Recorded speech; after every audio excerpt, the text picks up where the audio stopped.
Pai do Senhor a todos.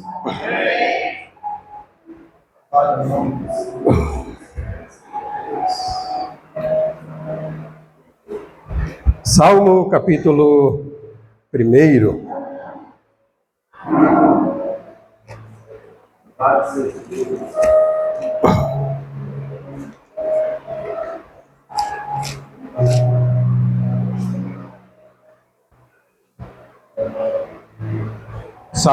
Salmos capítulo 1, vamos ler apenas 3 versículos para dar início à nossa meditação nessa noite.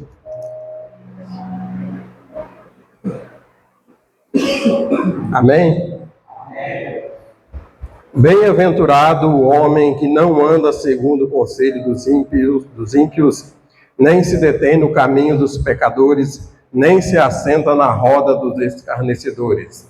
Antes, tem o seu prazer na lei do Senhor, e na sua lei medita de dia e de noite. Pois será como árvore plantada junto a ribeiro de águas, a qual dá o seu fruto no tempo, as suas folhas não cairão, e tudo quanto fizer prosperará. Somente até aí, os irmãos podem se assentar. Mais uma vez eu dou graças a Deus por essa rica oportunidade de estar aqui e tentar trazer um tema um pouco diferenciado nessa noite. E eu queria convidar os irmãos, porque a gente vai falar assim bastante no chamado linguagem de figura. A Bíblia, ela utiliza muito essas analogia, linguagem de figura, metáforas, né, e algumas coisas mais. Então, nessa noite, a gente vai falar um pouco dentro dessas analogias. É comum no dia a dia a gente ler a Bíblia e passar por isso, porém a gente lê e nem percebe que a maioria das coisas é uma comparação que a Bíblia faz. E para isso nós precisamos um pouco navegar pela cultura judaica. Na cultura judaico-cristã aparece muito esse tipo de analogia. Logo lá no início, nós vemos alguns ensinamentos, porém a comparação é com árvores, né? Lá em Gênesis mesmo, já inicia a Bíblia trazendo essas comparações. Deuteronômio 20:20 diz que o homem é a árvore do campo. Só que isso já é uma linguagem de figura também, que o homem não é árvore nenhuma, porém o escritor utiliza dessa maneira para que possamos entender um pouco melhor. E por isso o tema da nossa ministração dessa noite é homens como árvore. É um tema assim meio coisado, mas é um tema bíblico, viu? Homens como árvores, porque as árvores em geral, elas são símbolo de vitalidade, força, longevidade, fertilidade e do ciclo de nascimento, morte e renascença. As suas raízes profundas e galhos em crescimento podem nos lembrar que a vida, ela é bem maior do que aquilo que nós enxergamos, né? A vida da árvore, por exemplo, a gente olha e vê só aquilo que está ao nosso alcance, porém, a maior parte da árvore, ela está enterrada, porque a vida da árvore, ela vem pelas raízes. E podemos observar que a Bíblia, ela inicia apontando 2 árvores. Lá em Gênesis, a Bíblia nos mostra 2 árvores, porém, ela encerra lá em Apocalipse apenas com uma das árvores, né? Uma das árvores, ela se perde por esse caminho, né? E para dar início e para entender um pouco sobre essas analogias, convido a igreja para lermos devagarzinho, começando lá em Gênesis, no capítulo 1. Vamos ler a partir do versículo 20 até o 27. É uma coisa muito interessante quando a gente vai fazer uma leitura, sendo da Bíblia ou não, pode ser uma notícia. É muito assim, interessante e de proveito quando a gente vai lendo devagar, respeitando principalmente a pontuação, porque às vezes, por causa de uma vírgula, a gente transforma uma palavra em coisa que não é. Já houve por aí há um tempo atrás, inclusive de um líder de igreja, que cometeu aí algo assim escandaloso, porque confundiu apenas o acento em cima do é. Ou seja, então isso é muito importante. Então, não é estranho, às vezes a gente está lendo, errar e voltar e começar de novo. Eu creio que isso pode trazer mais conhecimento. Gênesis, no capítulo 1, no versículo 27, onde tudo começa. Disse Deus, que as águas produza abundantemente réptil de alma vivente, e voem as aves do céu sobre a face da expansão dos céus. Note que no versículo 20, que Deus está conversando com alguém. E pelo meu entendimento, aqui Deus está dando uma ordem, está conversando com as águas. Então a conversa aqui é como se Deus tivesse trazido um projeto para as águas desenhou esse projeto, apresentou a Deus, e Deus fez de acordo com o desejo das águas, porque no versículo 21 disse, e Deus criou as grandes baleias, todo réptil de alma vivente, que as águas produziram conforme a sua espécie, e toda ave de asas conforme a sua espécie. E viu Deus que aquele projeto era bom.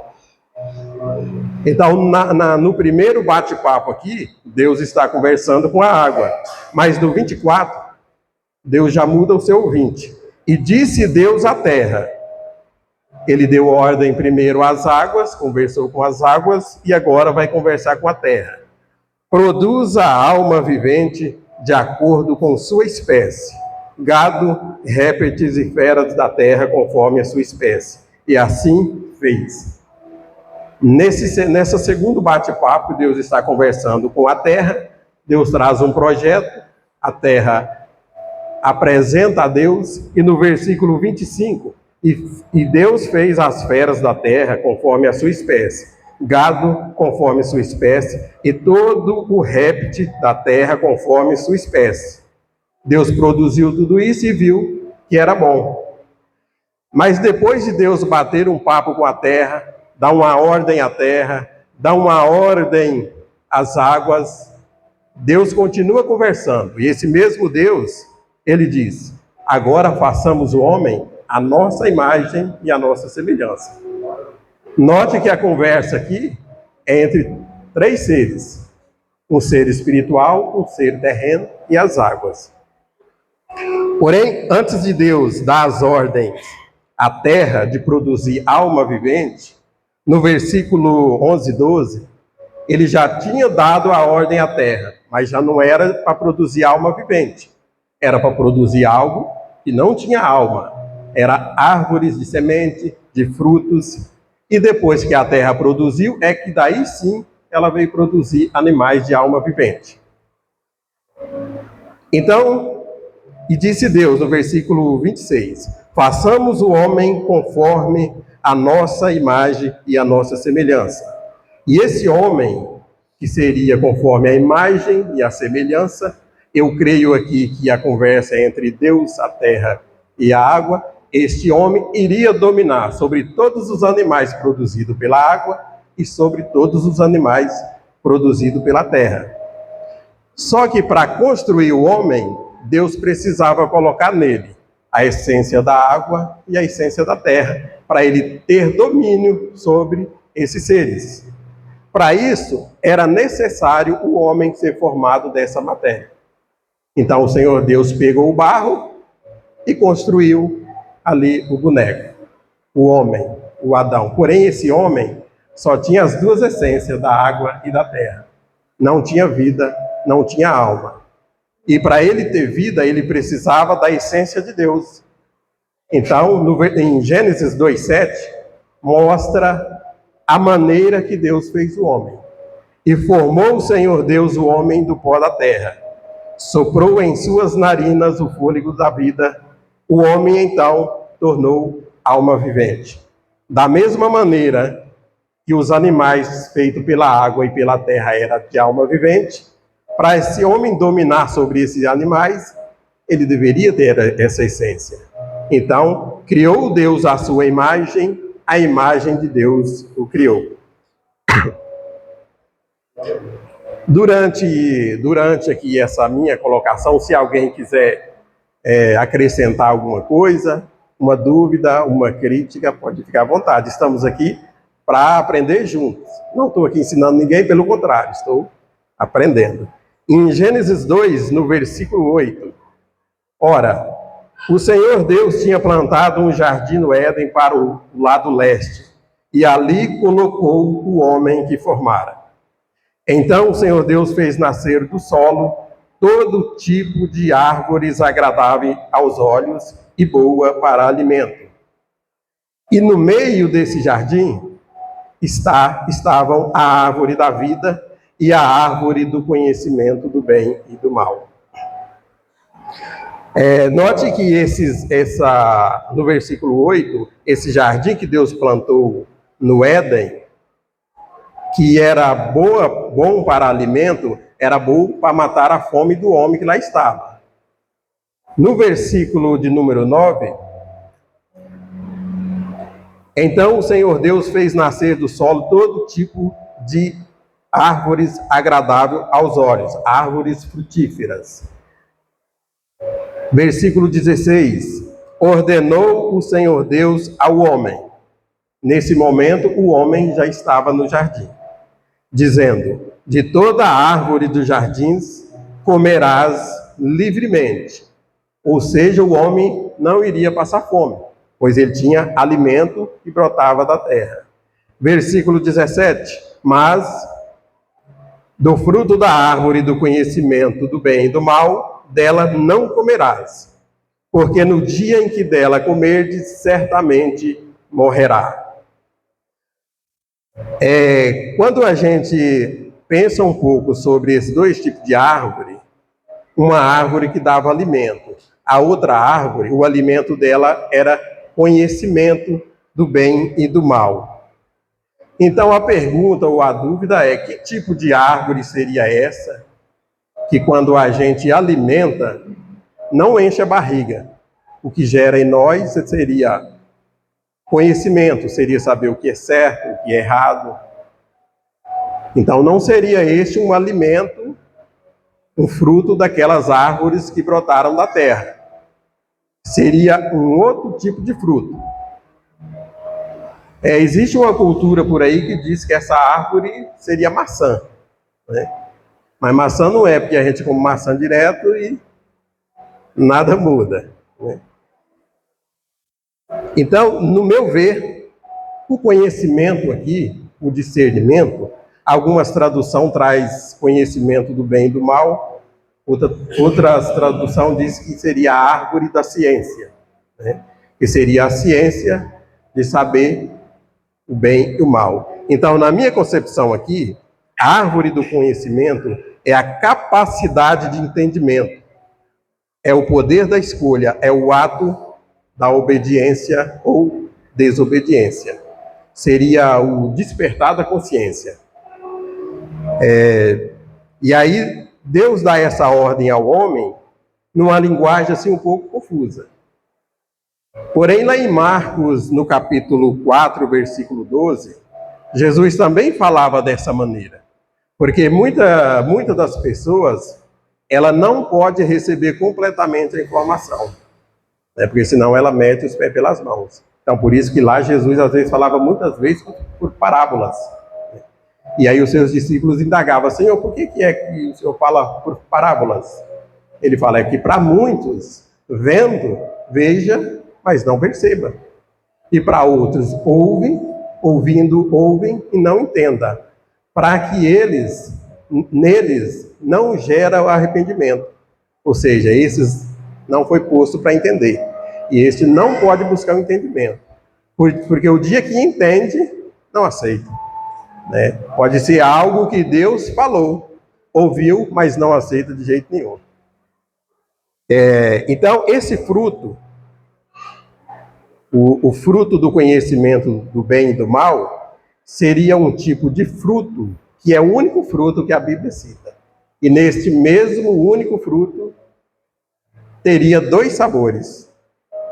Então, o homem não teria a opção de comer desse fruto e ter apenas um entendimento do que é bem. Porque a única maneira da pessoa saber o que é certo, ela também saber o que é errado. Não tem como alguém saber conhecer o doce sem também ter conhecido o amargo. Então, o conhecimento, o discernimento, ela traz as 2 consequências: saber o que é certo e saber o que é errado. Mas qual seria o local, ou qual seria essa árvore que produz discernimento, que produz bem e que produz mal? Se alguém quiser fazer alguma colocação. De acordo com a Bíblia, tanto o bem como o mal são frutos. E esses frutos são gerados no coração do homem. É no coração do homem que procedem todos os maus desígnios. Marcos, no capítulo 7, versículo 20 até o 23, está escrito assim: porque dentro do coração do homem é que procedem os maus desígnios. A prostituição, os furtos, os homicídios, os adultérios, a avareza, as malícias, o dolo, a lascívia, a inveja, a blasfêmia, a soberba e a loucura.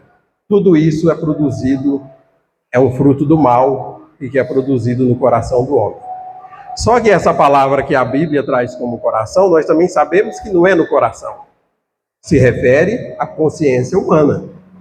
Que esses pensamentos não é gerado no coração, e sim na consciência. Por isso que a árvore do conhecimento do bem e do mal, ela é uma figura bíblica. Ela é uma linguagem de figura.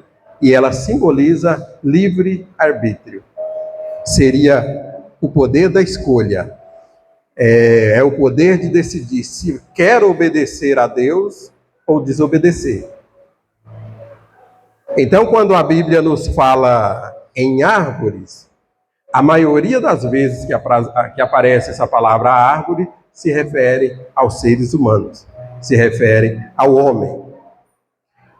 E até o próprio Deus, quando ele vai a se apresentar pela primeira vez a Moisés, ele utiliza também uma linguagem de figura.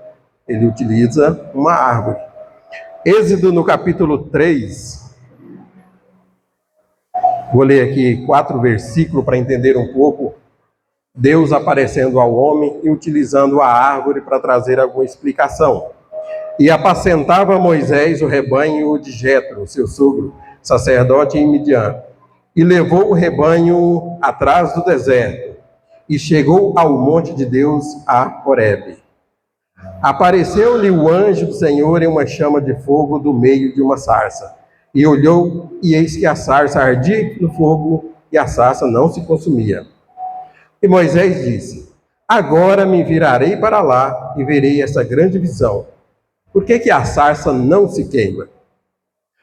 E vendo o Senhor que se virava para ver, bradou Deus a ele do meio da sarça e disse: Moisés, Moisés. Respondeu ele: eis-me aqui, Senhor. Então, note que aqui, às vezes a gente acha que Deus é a sarça, mas Deus não é a sarça. Porque aqui no versículo 2, está escrito assim: e apareceu-lhe o anjo do Senhor em uma chama de fogo, e essa chama estava no meio da sarça. Então a sarça aqui representa ali a comunidade de Israel.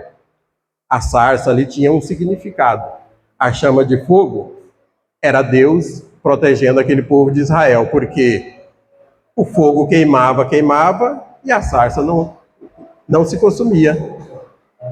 Ou seja, era um povo sofrido, um povo oprimido, mas tinha Deus guiando dia a dia. Em Daniel capítulo 4, mostra também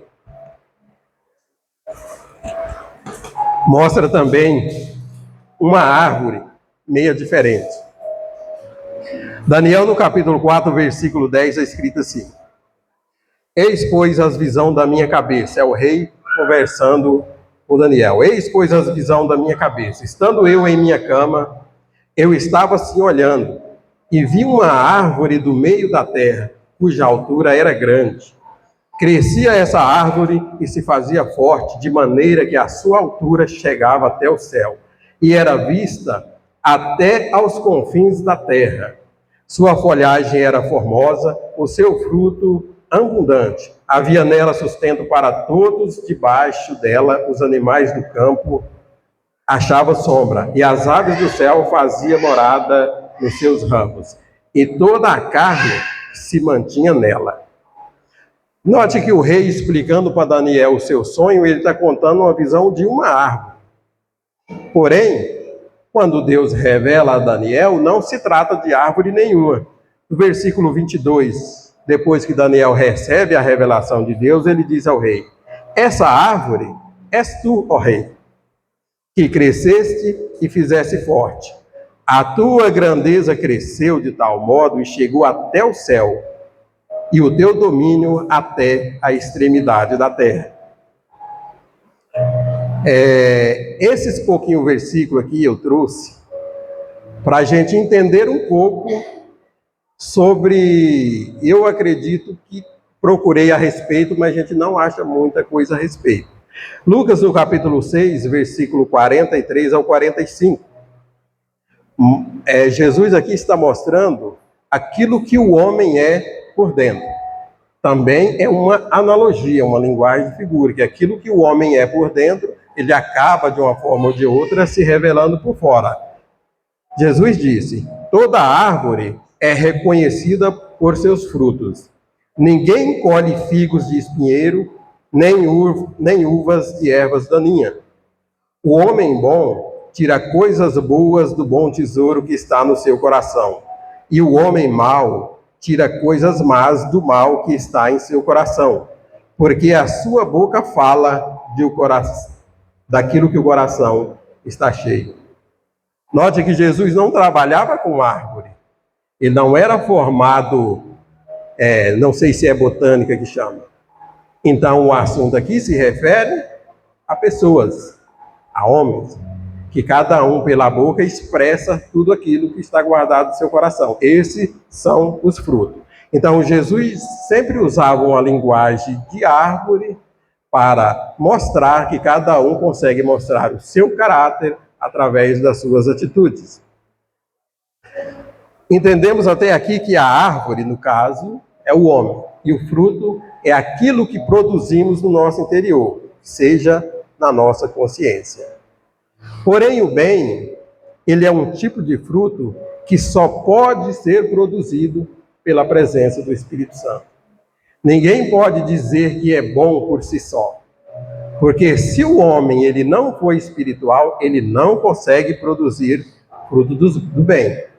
Se o fruto do bem é produzido pelo Espírito Santo, logo o fruto do mal é produzido pela carne. Então, fruto é tudo aquilo que serve para nos alimentar. Se Jesus está falando numa linguagem espiritual, fruto é aquilo que nos alimenta espiritualmente. Então a pergunta que eu faço é: por que Adão, o primeiro homem, não poderia alimentar de discernimento? Por que Adão não poderia comer o fruto que traria a ele sabedoria, conhecimento do bem e do mal? Por que Adão não poderia saber o que era fazer a coisa certa e fazer a coisa errada? Por que ele deveria ser totalmente inocente? Como lemos no começo, pelo bate-papo entre Deus e a água, entre Deus e a terra, e depois quando se reuniram, falaram: agora façamos o homem à nossa imagem. E todos eles foram feitos em alma vivente. Eles não tinham espírito que dá vida, ou seja, era só carne e emoções. Adão, como nós lemos em Gênesis 2, capítulo 7, está escrito assim: e formou o Senhor Deus o homem do pó da terra, soprou em suas narinas o fôlego da vida. O homem, então, se tornou alma vivente. Note que isso é num aspecto físico e emocional. Assim, Adão agia principalmente por impulsos emocionais e não era capaz de discernir ou compreender plenamente as coisas espirituais, pois a sua mente estava voltada para as questões terrenas. Como Adão não tinha espírito, era apenas carne e emoções. Era o homem natural, o homem terreno. Então seria Adão um homem incompleto? De forma alguma. Note que Adão ele foi feito em alma vivente, tinha carne e tinha emoções. E quando é que Adão se tornava alguém espiritual? A Bíblia diz que Deus sempre visitava alguém, visitava Adão. E sempre que Deus chegava, o homem se tornava completo e perfeito. Corpo, alma e espírito. Porém, quando Deus se afastava de Adão, como ele era um ser natural, um homem terreno, se tornava corpo e emoções. O homem sem Deus, ele agia apenas por as emoções. Ele não podia discernir, porque para ter discernimento, o homem precisa do fruto do Espírito, precisa ter o Espírito do Santo produzindo esse entendimento nele. Então, para entender um pouco as coisas do Espírito, só consegue entender se for espiritual, se for um Espírito vivificado.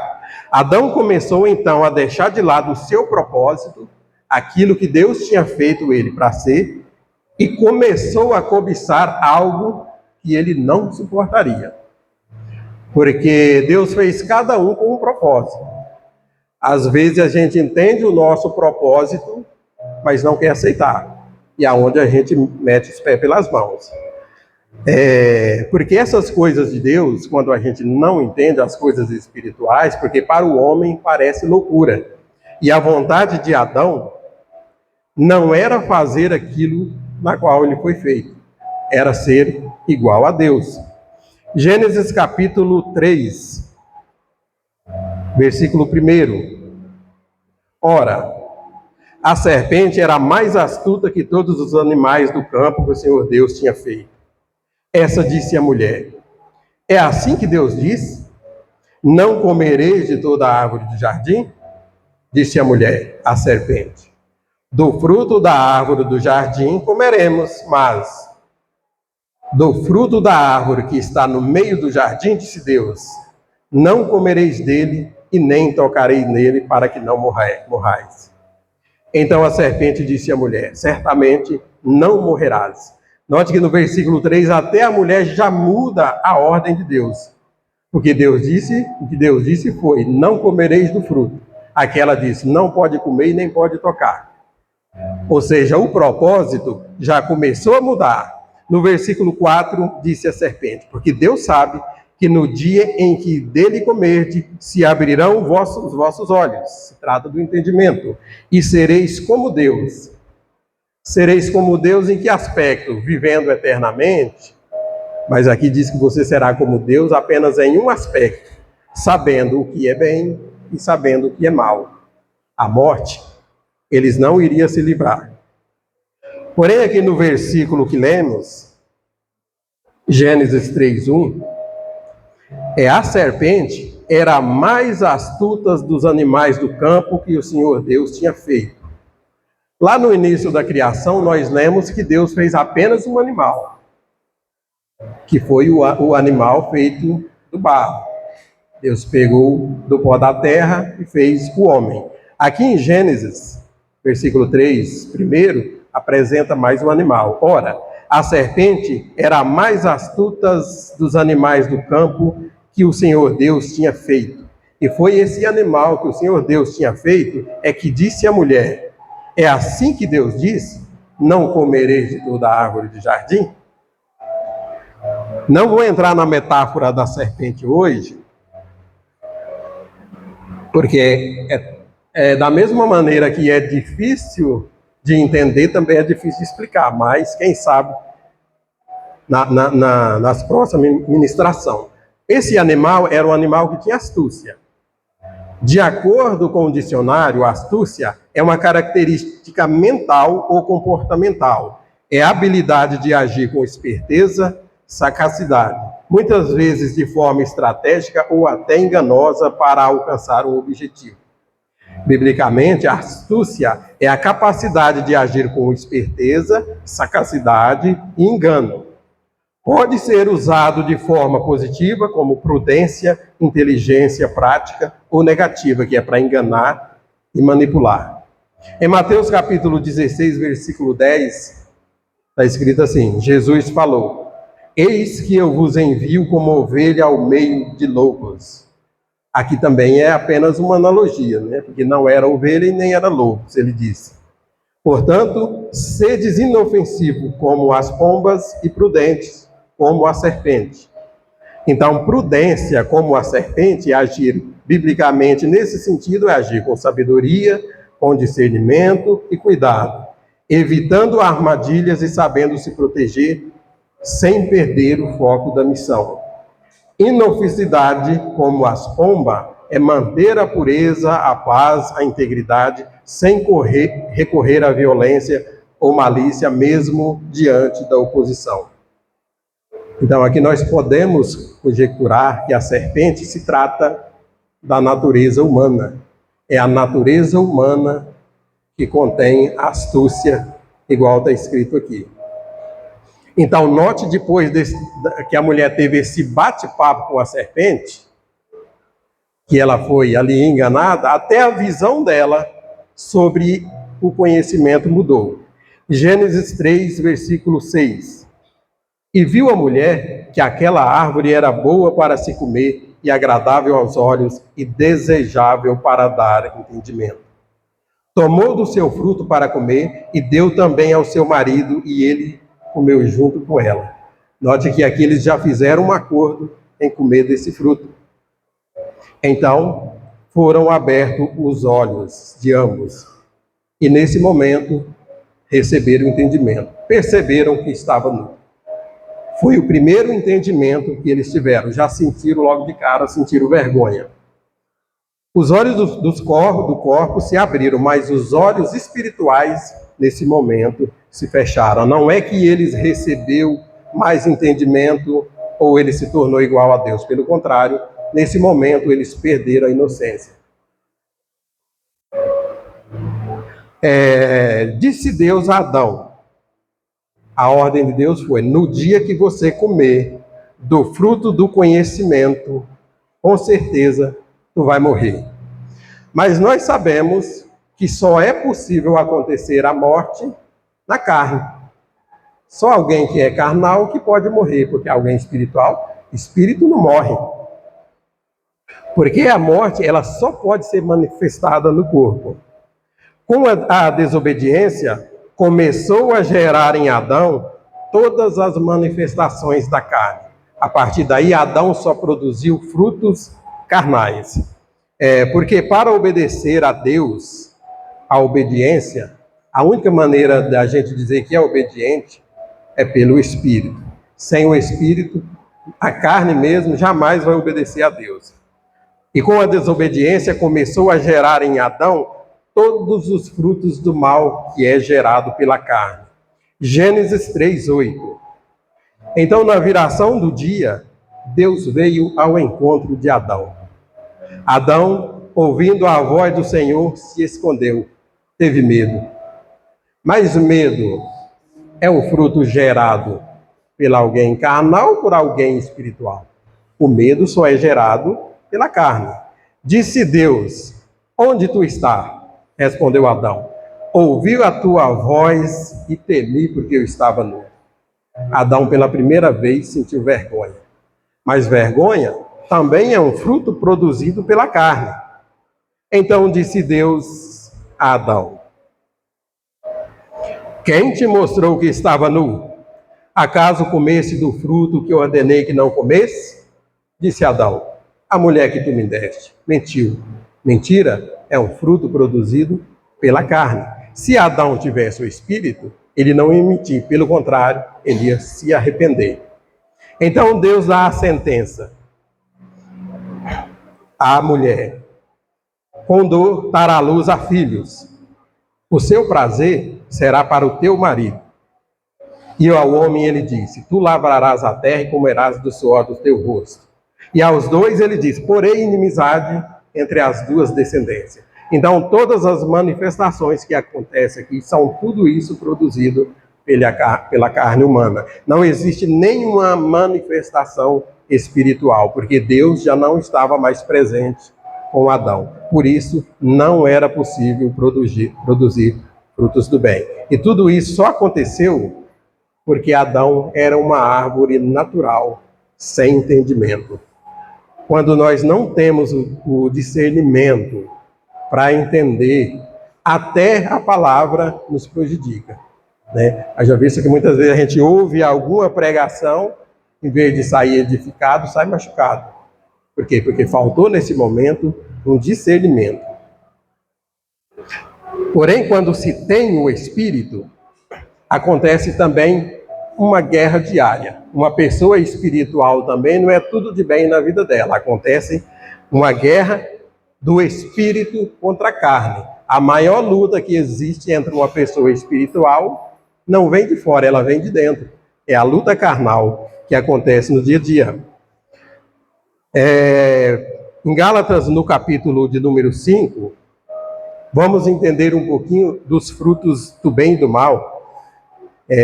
Versículo 16, Paulo escreve assim: digo, porém, andai em espírito e não cumprireis os desejos da carne, a vontade da carne, porque é a carne que guerreia contra o espírito, e o espírito contra a carne, e estes se opõem um ao outro para que não façais o que quereis. A luta de Adão ali era a carne contra o espírito, mas o espírito era Deus mesmo. Então a luta de Adão era sempre em desobedecer aquilo que Deus queria para Adão. Quando não tem o Espírito de Deus, quais são os frutos que a carne produz? Aquilo que nós lemos logo no início.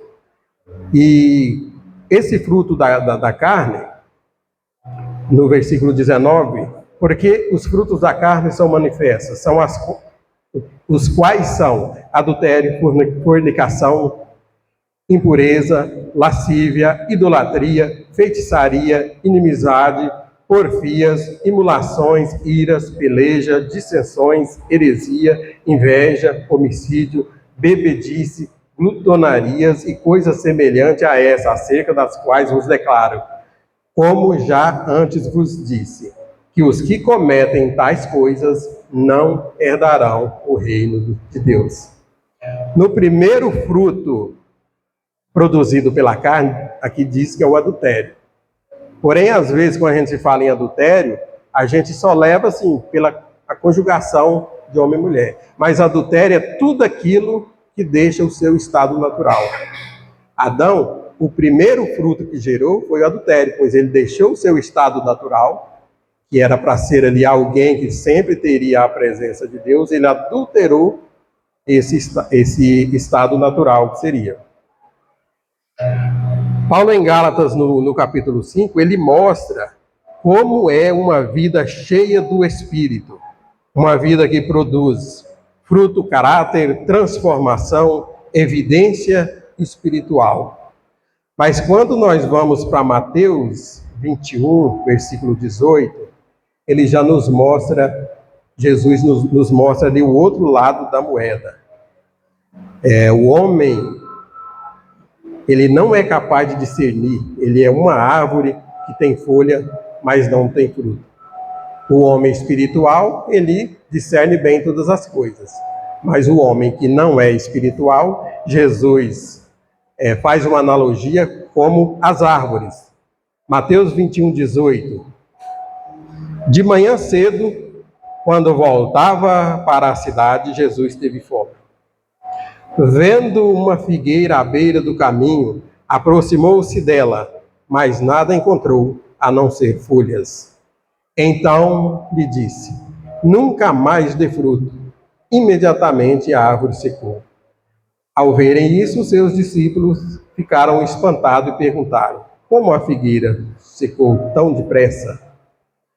Nesse momento, quando Jesus vai até a árvore, Jesus já sabia que não ia encontrar figo ali, porque a Bíblia diz que não é tempo de figo. Então, essa árvore amaldiçoada, Jesus está dando um ensinamento para aquele povo, pois essa árvore se representa aquele povo de Israel. Era um povo que tinha templo bonito, creio que um dos maiores até hoje, que diz a história que era feito até de ouro.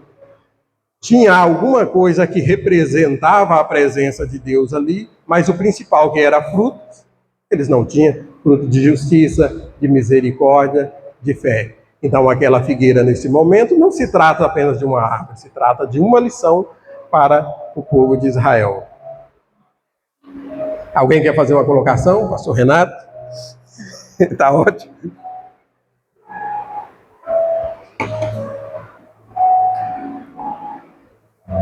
Marcos capítulo 8. Marcos capítulo 8, a partir do versículo 22. E Jesus chegou a Betsaida, e trouxeram-lhe um cego, e rogaram que lhe tocasse. E tomando o cego pela mão, levou para fora da aldeia. Quando Jesus chegou nesse povoado, o que o povo daquele povoado estava era justamente orando a Jesus, pedindo para que ele curasse aquele cego. Porém, Jesus não cura o cego. A primeira atitude de Jesus é pegar o homem pela mão e tirar para fora. Porque, às vezes, a gente está num local pedindo, e nada acontece. E a gente não consegue entender por quê.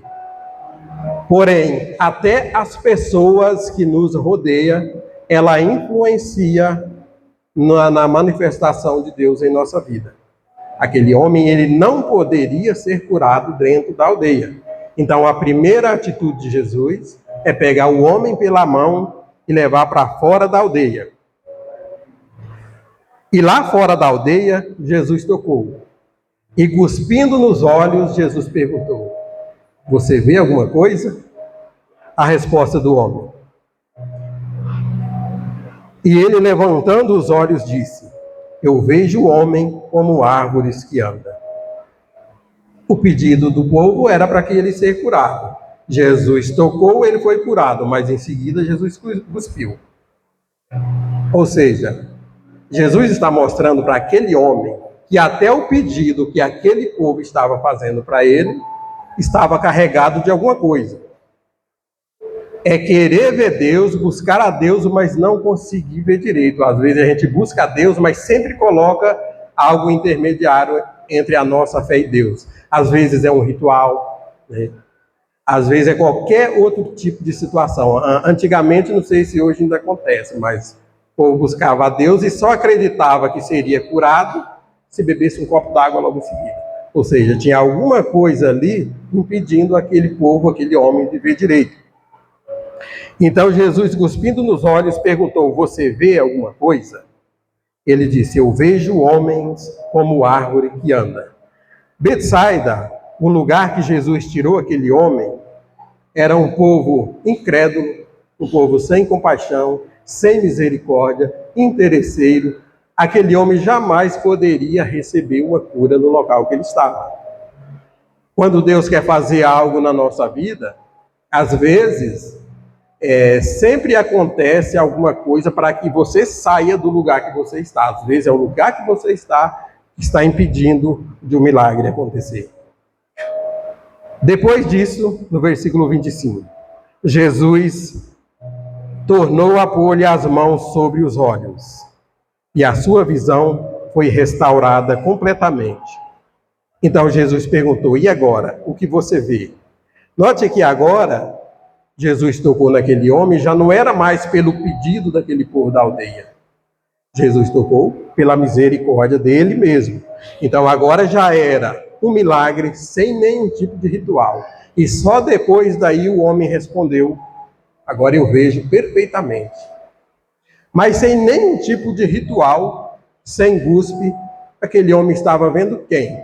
Só nesse momento que ele conseguiu ver o próprio Cristo. E disse-lhe Jesus: vai para a tua casa, para a tua família, e nunca mais entre na aldeia, e nem diga a ninguém da aldeia. A dúvida é por que Jesus proibiu aquele homem de voltar ou de contar para o povo da aldeia? Por que aquele povo não poderia saber que houve um milagre na vida de um ex-membro daquele local? Dependendo da pessoa que você conta o seu milagre, até você mesmo começa a duvidar se aconteceu ou não aconteceu. Se aquele homem voltasse à aldeia e dissesse: olha, eu fui curado, alguém poderia dizer: você foi curado, mas ó, meu joelho. Nunca atribuiria esse milagre diretamente a Cristo. E por que ele nem podia contar e nem ir lá? Às vezes a gente recebe milagre na nossa vida, mas tem muitas pessoas que nem ela mesma acreditam.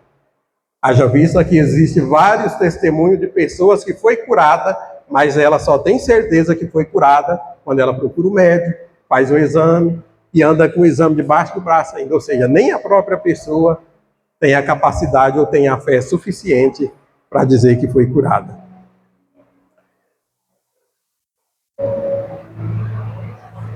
Em 1 Coríntios, capítulo 2, Paulo escreve assim, mostrando agora até que nós falamos do homem semelhante às árvores. Nesse finalzinho vou trazer apenas uma leitura para mostrar o homem semelhante a Cristo.